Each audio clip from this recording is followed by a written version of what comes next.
آل Pakistan local government workers federation کے مرکزی chairman سید ذوالفقار شاہ نے چکوال میں ملک نواز کے چیلم میں جہاں شرکت کی تھی وہیں ملک بھر سے بلدیاتی اداروں کے نمائندے بھی پہنچے تھے۔ صرف کراچی سے 55 سے زائد نمائندے پہنچے تھے، جن میں سب سے زیادہ تعداد لیاری سے تھی، جہاں جاوید بلوچ، نوشاد عبید کے ساتھ ساتھ میر عبدالعزیز بلوچ بھی شامل تھے، جبکہ جمشید ٹاؤن کے وارث گلنار بھی شامل تھے گل اسلام کے ساتھ ساتھ۔ تاہم سید ذوالفقار شاہ نے اپنے دورے کے دوران جہاں پر چکوال میں تعزیت کی اور اس چیلم میں شرکت کی تھی، وہیں دیگر رہنماؤں کے ساتھ ساتھ انہوں نے امید ظاہر کی کہ دیگر رہنما بھی ملک نواز کی خدمات کا اعتراف کریں گے۔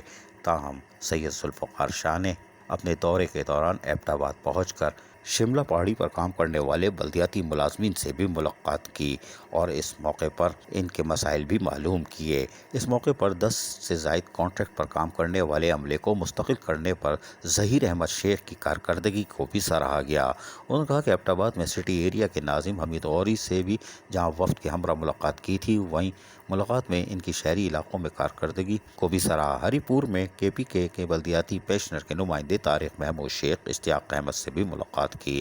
طارق محمود شیخ نے کراچی کے بلدیاتی پنشنر کو 2019 اور 20 کی اضافی پنشن کی عدم ادائیگی اور بحالی پنشن کے 12 سال مکمل ہونے والے کیسز کے التوا میں ہونے کی شکایت کی۔ سید ذوالفقار شاہ نے انہیں اس سلسلے میں مکمل تعاون کی یقین دہانی کرائی۔ تاہم بعد ازاں سید ذوالفقار شاہ نے اسلام آباد سے کراچی کی روانگی کا رخ کیا۔ ان کے ہمراہ راجہ اعظم شہزاد عبدالعزیز میر بلوچ بھی موجود تھے۔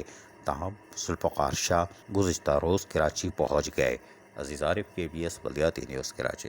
ایسی ہی خوبصورت ویڈیوز فیوچر میں حاصل کرنے کے لیے ریڈ بٹن پر کلک کر کے اور بیل آئیکن کو پریس کر کے ہم سب کے سبسکرائبر بننا مت بھولیے۔